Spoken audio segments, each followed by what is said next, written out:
কেউ পাম তুহাৰী চৰণকো ৰেণু শত কোটি বাৰেক কৰোৰ প্ৰণাম বাৰেক কৰোৰ প্ৰণাম। কৃষ্ণ, আশা কৰিছোঁ আপোনালোক সকলো কুশলে আছে। দিশমুখ প্ৰাথমিক শাখাৰ এই পবিত্ৰ অনুষ্ঠানটিত উপস্থিত থকা মোৰ অতিকৈ শ্ৰদ্ধাৰ শ্ৰীমন্ত শংকৰদেৱ সংঘৰ বৰ্তমানৰ উপদেষ্টা ৰজনীকান্ত দত্ত বাপগৰাকী মোৰ অতিকৈ শ্ৰদ্ধাৰ, গতিকে বৰদেউতা সম্বোধন কৰোঁ তেখেতলৈ সেৱা জনাইছোঁ।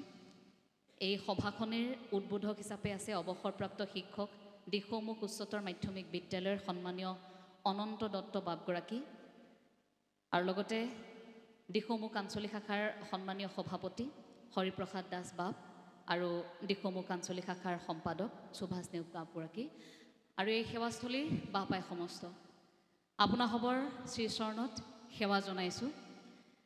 আৰম্ভণিতে উদ্বোধক ডাঙৰীয়াই ক'লে যে সুমধুৰ ভাষণ, সেই শব্দটোতে কেনাটো তাতেই যে এঞ্জেলা চাংমাই কণ্ঠটো ইমান সুমধুৰ নহয়। এই খহটা মাতটোৰ বাবে বহু সময়ত বহু কথাও শুনিছোঁ, গতিকে সুমধুৰ নহয়, কণ্ঠটো নিজেই খুব বেয়া পাওঁ। গতিকে কথাবোৰ কেতিয়াবা মাতষাৰ এনেকুৱা বাবে সুৰটো টান হয়। আৰম্ভণিতে কিন্তু আপোনালোকক এই কথাষাৰ কৈছোঁ, মই আমাৰ মনত উদ্বুদ্ধ হোৱা দুই এটা কথাহে আচলতে আলোচনা কৰোঁ বিভিন্ন সময়ত। গতিকে কণ্ঠটো বেয়া, সুমধুৰ বুলি ক'লে সেয়া লাজ দিয়াহে হয় আৰু। আপোনালোকৰ শ্ৰীচৰণত সেৱা জনাইছোঁ। এই অনুষ্ঠানটিত যিসকল ব্যক্তিৰ সহযোগিতাত এই অনুষ্ঠানটি সফল ৰূপায়ণ হৈছে সেইসকললৈ কৃতজ্ঞতা জ্ঞাপন কৰিছোঁ। নামটোৱে খুব ভাল লগা, দিশমুখ, গতিকে নৈপৰীয়া এখন প্ৰাথমিক শাখা, স্বাভাৱিকতে আপোনালোকৰ মনবোৰো চাগে তেনেকুৱাই খুব ৰঙীন। গতিকে প্ৰাকৃতিক এটা পৰিৱেশৰ মাজত থকা প্ৰতিগৰাকী সদায় কুশলে থাকক তাৰেই কামনা কৰিম। বিষয়বস্তু নিৰ্ধাৰণ কৰি দিয়া নাই, যদিও অঞ্জন সাধনীদাৰ বাপৰ সৈতে দুই এষাৰ কথা আলোচনা কৰোঁতে তেখেতে কৈছিল যে নতুন প্ৰজন্মক উদ্দেশ্যি দুই এষাৰ কথা ক'লে ভাল হ'ব বুলি আমাক জনালে। গতিকে বিষয়বস্তু নিৰ্ধাৰণ কৰা নাই, সেয়েহে অকণমান আমাৰ মনত অহা দুই এষাৰ কথা সেইধৰণে ক'বলৈ চেষ্টা কৰিম। আৰম্ভ কৰিছোঁ যুৱ প্ৰজন্মৰ এটা প্ৰসংগৰে, যে আজিৰ সময়ত আমি সততে সন্মুখীন হৈ থকা এটা প্ৰশ্ন, সঁচাকৈ যুৱ উচ্ছৃংখল হৈছে নেকি? যুৱ প্ৰজন্মক কোন দিশে? বিভিন্নগৰাকীয়ে যেতিয়া কথা লিখে, কথা কয়, তেতিয়া এটা প্ৰশ্ন থাকে আমালৈ, কিন্তু তেখেতসকললৈও আমাৰ এটা প্ৰশ্ন আছে আৰম্ভণিতেই। এই যে আমাক যুৱ উচ্ছৃংখল, বিশৃংখল বুলি যে আমাক এটা উপাধি দি দিয়া হৈছে নতুন প্ৰজন্মক, এতিয়া জ্যেষ্ঠসকলক সেই প্ৰশ্নটো সুধিব বিচাৰিছোঁ যে জ্যেষ্ঠসকলে সাজু কৰি দিয়া সমাজখন ইমান শৃংখলিত নে সেইখন সমাজ যে নতুন প্ৰজন্মইহে তাক উচ্ছৃংখল কৰিলে? এই যে দুখটো ঠেলি দিয়া হয় কথাই প্ৰতি নতুন প্ৰজন্ম উচ্ছৃংখল, এই কথাষাৰ এতিয়া কিন্তু ইমান প্ৰাসংগিক হৈ পৰিছে আমাৰ বাবে, আমাক খোচা বিন্ধা কৰে ক'ৰবাত। সেইবাবে আমি ভাবোঁ যে এতিয়া সেই বিষয়টোক লৈ আলোচনা কৰাৰ থল আছে, আলোচনা কৰাৰ কিন্তু সময় আহি পৰিছে। গোটেই ভাৰতবৰ্ষ যুৱশক্তিৰ ওপৰত নিৰ্ভৰশীল।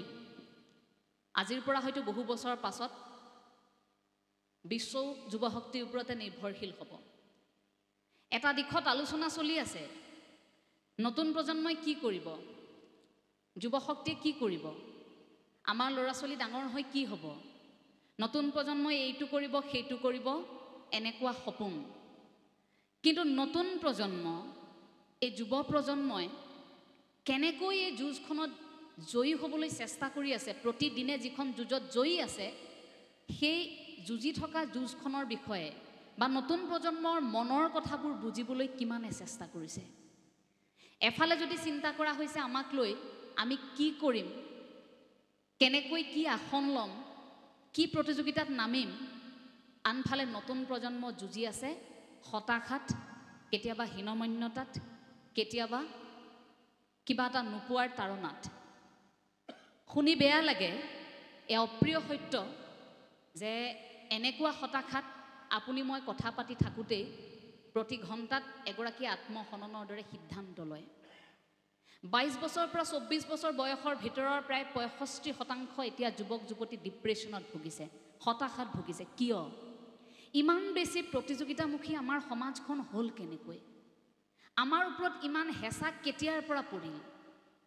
এই সকলোবোৰৰ পৰা আমি আমাক উলিয়াই আনি মানুহ হিচাপে নিজক আমি পৰিচয় দিয়াত আমি এতিয়া কি কৰিব লাগে? এইখিনিত যেন আমি ক'ৰবাত ৰৈ যাওঁ। উত্তৰটো আমাৰ হাতত নাই। আমাৰ হাততো নাই, আমাৰ মা দেউতাৰ হাততো নাই, আমাৰ সমাজখনৰ হাততো নাই। কাৰণ তথাকথিত সমাজখনে লাহে লাহে পদবীৰ কামনা কৰা হ'ল। তথাকথিত সমাজখনে এতিয়া ডাঙৰ মানুহ বিচৰা হ'ল, ভাল মানুহ নহয়। আমাক কোৱা হ'ল যে ডাঙৰ মানুহ হ'বা দেই, ডাঙৰ মানুহ হ'বা। কিন্তু ডাঙৰ মানুহ নে ভাল মানুহ? কোৱাটো প্ৰয়োজন যে ডাঙৰ মানুহ নহয়, ভাল মানুহ হোৱা। ডাঙৰ মানুহ হ'লে আজি যিখন আসনত বহি আছোঁ, আপুনি বহি থকা আসনখন কাইলৈ যদি হেৰাই যায়, সেইজন আকৌ ডাঙৰ মানুহ হৈ নাথাকে। আজি এটা আসনখনেহে তেওঁক ডাঙৰ কৰি ৰাখিব, কাইলৈ আসনখন গুচি যাব, মানুহজন ডাঙৰ হৈ নাথাকে। কিন্তু ভাল মানুহ হ'বলৈ যদি কোৱা হয়, ভাল মানুহ হ'বলৈ যদি আমি যুঁজো, সেই ভাল মানুহজন তেনেকৈ কিন্তু জিলিকি থাকিব। জন্ম হওঁতে নামটো লৈ অহা নাই। জন্ম হোৱাৰ লগে লগে হয়তো অমুকৰ ঘৰত এটি ল'ৰা সন্তান জন্ম হৈছে, অমুকৰ ঘৰত এগৰাকী কন্যা সন্তান জন্ম হৈছে। কিন্তু এইটো নকয় যে অমুকৰ ঘৰত নামটো দি নকয় যে বিকাশ হাজৰিকাৰ জন্ম হৈছে, যে সুধাকণ্ঠ ডক্টৰ ভূপেন হাজৰিকাৰ জন্ম হৈছে, কোৱা নাই। কিন্তু মৃত্যুৰ দিনা কোৱা হৈছিল সুধাকণ্ঠ ডক্টৰ ভূপেন হাজৰিকা হেৰাই গ'ল। জন্মৰ দিনা নামটোৰে কোৱা হোৱা নাছিল, সেইদিনা মানুহ হৈ জন্ম হৈছিলোঁ। যোৱাৰ দিনা নামটো আমাক উচ্চাৰণ কৰা হয়, নামটোৰে কোৱা হয় যে অমুক হেৰাই গ'ল, তেওঁ আৰু নাই। অৰ্থাৎ এই পৃথিৱীলৈ অহাৰ পাছত আমাৰ এটা নাম দি দিয়া হয়। সেই নামটোৰ কঢ়িয়াই ফুৰি ফুৰি সেই নামটোৰে আমি যি কাম কৰিলোঁ, ওপৰজনে হিচাপ নিকাচ কৰি থাকিব আৰু নামটো এৰি থৈ এদিন আমি গুচি যাম। এই জীৱনমুখী যাত্ৰাটো সেই তাৰ পৰাই আৰম্ভ হয়। যুৱশক্তিৰ প্ৰসংগটো এইবাবেই উল্লেখ কৰিব বিচাৰিছোঁ যে বৰ্তমান সময়ত আমি সন্মুখীন হৈ থকা অধিকাংশ প্ৰশ্নৰ ভিতৰত এই যুৱ প্ৰজন্মক লৈ সোধা প্ৰশ্নৰ সংখ্যাটো বেছি। এই হতাশাৰ ফলত, হীনমন্যতাৰ ফলত ক'ৰবাত যে আমি আমাক হেৰুৱাই দিছোঁ, তাৰ পৰা এতিয়া আমি ওলাম কেনেকৈ? এই ক্ষেত্ৰত আমি অনুভৱ কৰা কেইটামান কথা, আমি ভাবোঁ যে আনুষ্ঠানিক, অনানুষ্ঠানিক আৰু আধ্যাত্মিক শিক্ষা, যদি তিনিটা দিশো আমি স্পষ্ট কৰি লওঁ তেন্তে আমাৰ বাবে সুবিধা হয়।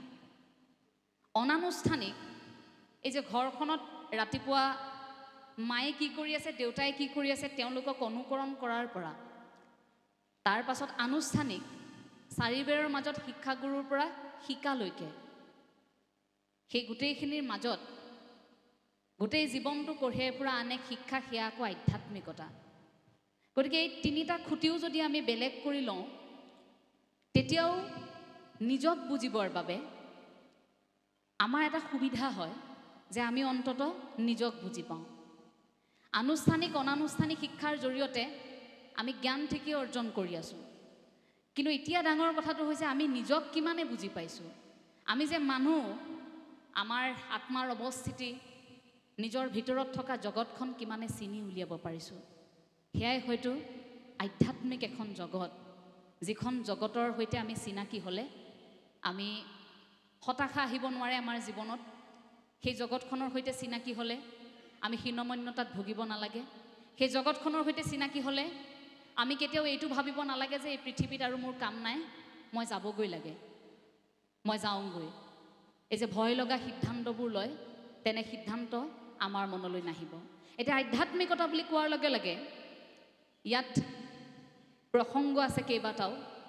যদি মই ভেটি বুলি কওঁ, তেন্তে আধ্যাত্মিকতাৰ ভেটি নৈতিকতা আৰু মূল্যবোধ, সেই দুটাই মূল খুঁটি। নৈতিকতা আৰু মূল্যবোধৰ দুটা খুঁটি পুতি আপুনি আধ্যাত্মিকতাৰ কথা আৰম্ভ কৰক। আধ্যাত্মিকতা মানে ধৰ্ম নহয়। ধৰ্মৰ উপলব্ধিৰ বাবে আমাক আধ্যাত্মিকতাৰ প্ৰয়োজন, কিন্তু আধ্যাত্মিকতাত আকৌ আপোনাক সেই সেৱাৰ ধৰ্ম, মানৱ ধৰ্মৰহে প্ৰয়োজন, য'ত নৈতিকতাৰ কথা থাকিব, য'ত মূল্যবোধৰ কথা থাকিব। আমি প্ৰথমে ভেটি দুটা বনাই ল'লোঁ, নৈতিকতা আৰু মূল্যবোধ। এতিয়া আহিলে মাধ্যম। আধ্যাত্মিকতাৰ মাধ্যম আমি কেনেকৈ সাজিম, কেনেকৈ পৰীক্ষা কৰিম, কি মাধ্যমৰ দ্বাৰা আমি গম পাম যে আমি আধ্যাত্মিক হয় নে নহয়। তাৰো ক্ষেত্ৰত আমি অনুভৱ কৰোঁ যে তাতো তিনিটা খুঁটি পুতি ল'ব পাৰোঁ। প্ৰথমটো আত্মসমালোচনা, দ্বিতীয়টো আত্মপৰীক্ষা, তৃতীয়টো আত্মশুদ্ধি। এতিয়া আত্মসমালোচনা বুলি কওঁতে আপোনালোক সকলোৱে জানে যে আমি নিজক প্ৰশ্ন সোধাৰ, নিজক সমালোচনা কৰাৰ এতিয়া সময়। সততে ভুলটো আমি স্বীকাৰ কৰিব নিবিচাৰোঁ, আমি আনলৈ দুখ ঠেলোঁ। কিন্তু আত্মসমালোচনাৰ খোজটো যেতিয়া আৰম্ভ হয়, তেতিয়া আত্মাৰ শুদ্ধি হয়, আত্মাৰ অৱস্থিতিৰ বিষয়ে বুজি পোৱা হয়। এই দ্বিতীয়টো প্ৰসংগ আত্মপৰীক্ষা। আত্মপৰীক্ষাৰ বহু কাহিনী আছে, তাৰে এটা কাহিনী মই খুব কৈ ফুৰোঁ। আজি আকৌ এবাৰ সেই কাহিনীটো অকণমান কম যে আত্মপৰীক্ষাটো কেনেকৈ হয়। এজন ল'ৰাই এটা কামৰ প্ৰয়োজন, PCOত সোমাই ফোন কৰিছে। ইফালৰ পৰা এগৰাকী মহিলাই ফোনটো ধৰিছে। ল'ৰাজনে মহিলাগৰাকীৰ সৈতে কথা পাতিছে, যুৱকজনে, যে বাইদেউ, আপুনি যে পাচলি বাগানখন চাফা কৰিবৰ বাবে, আপোনাৰ পাচলি বাৰীখন পৰিষ্কাৰ কৰিবৰ বাবে এজন যে ল'ৰা বিচাৰি আছিল কামৰ বাবে, শুনিছিলোঁ, খবৰটো মই পাইছিলোঁ, মই কামটোত বৰ আগ্ৰহী, আপুনি মোক ল'ব নেকি বাৰু কামটোত? বাইদেউগৰাকীয়ে সিফালৰ পৰা কৈছে, নাই নাই, কামটোত ল'ৰাজন আহিল নহয়, এতিয়া মোৰ প্ৰয়োজন নাই। ইফালৰ পৰা যুৱকজনে আকৌ কৈছে যে নহয়, এবাৰ ভাবি চাওকচোন, মই কিন্তু কামটো ভালকৈ কৰিম, মই অকল আপোনাৰ পাচলি বাৰীখন পৰিষ্কাৰ কৰি দিয়াই নহয়, আপোনাৰ ঘৰখন যদি সৰা মোচা কিবা কামো থাকে মই সেয়াও কৰি দিম, কিন্তু মোক কামটো লওকচোন, মোক কাম এটাৰ বৰ প্ৰয়োজন।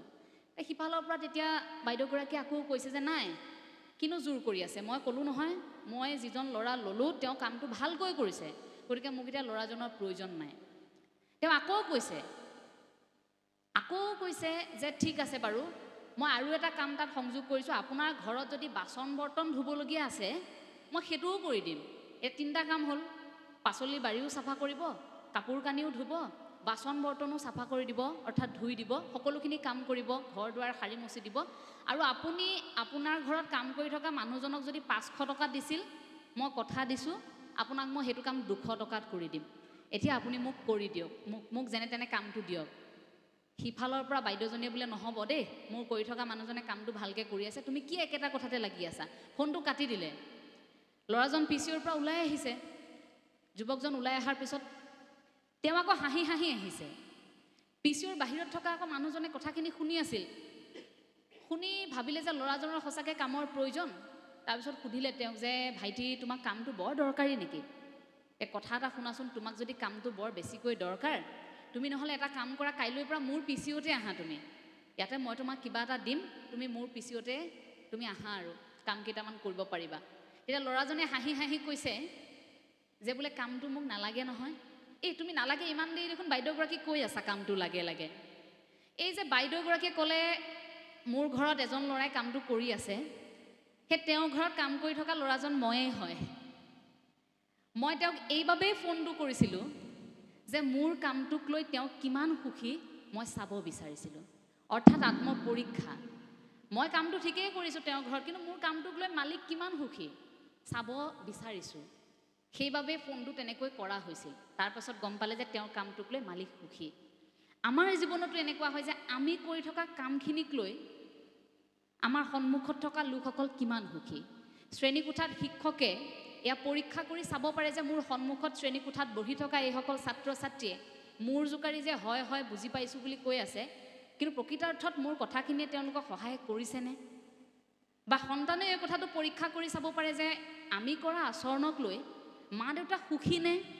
বা পিতৃ মাতৃয়েও এইটো পৰীক্ষা কৰি চাব পাৰে যে আমি যে তেওঁলোকক লালন পালন কৰি আছোঁ, সকলোখিনি শিকাই আছোঁ, আমি দিয়া এই পৰিৱেশটোত আমাৰ সন্তান সুখী নে? আমাৰ সন্তান ভাল মানুহ হোৱা পথত আছেনে? এই পৰীক্ষাবোৰ কৰিব পাৰি সেয়া আত্মপৰীক্ষা যে আমাৰ কামটোক লৈ বাকী সকল লোক কিমান সুখী এই কথাষাৰ আমি সেই পৰীক্ষাৰ দ্বাৰা কৰিব পাৰোঁ